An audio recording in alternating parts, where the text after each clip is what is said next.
My friend brought his Red Fire Terminator over to the house, and we were just going to check a couple of spark plugs and see if there's a reason why it was having kind of a weird idle going on. And we got to the point where we started pulling plugs, and we were wondering if it was the spark plugs or perhaps a sensor on the car. O2 sensors sometimes can make the car run weird at idle because it's telling the computer different things. If they're going bad, it's telling the computer false information. So we went ahead and pulled a few plugs, and they looked kind of weird. So we decided to take my Terminator, and we went to the local auto parts store and bought some brand new spark plugs. And we thought, well, we're here, we might as well just do a compression test since we have all the plugs out anyway. Yep, should be good. And then just start cranking? Yep.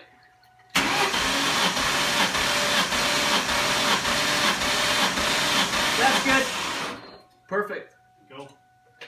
So we also gapped the new plugs to 32. We thought that's about where they should be. And these are the old plugs. They had this weird kind of rust yellowing going on by the porcelain, and they seemed to still run fine, but at this point we thought we might as well just replace them all. And so we did that, and it seemed to help out a little bit. But ultimately, the plugs seemed to be fine. They didn't look like they were fouled up bad. They weren't melting or anything. I mean, they had some rust on them, which is common because water and condensation can get down around the hex part. But now, something that's interesting is they say that the TR6 plugs, not these auto lights, but the TR6, which is what most Terminator owners run, can actually make the car run a little bit rough at idle too. So that's something to consider.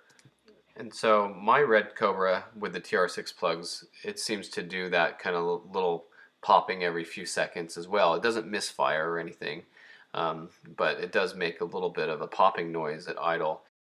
Now, someone had said that they've noticed that when their car had a weird popping at idle, it turned out for them to be that some of their valves were burned up. So sometimes you can change plugs, you can change O2 sensors, clean the mass airflow sensor, and it won't do anything.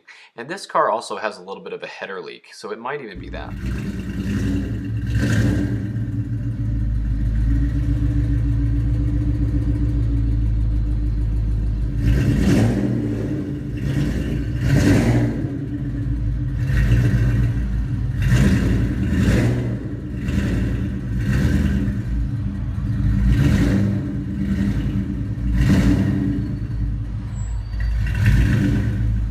So overall, it was a fun night. It rained on the car a little bit when we pulled it out, and it was just a good idea to go ahead and do a compression test while we were in there and then wire up the pump. And the pump was actually acting kind of funny. He seemed to think that the car ran better without the boosted pump, so we don't know if the pumps are weak.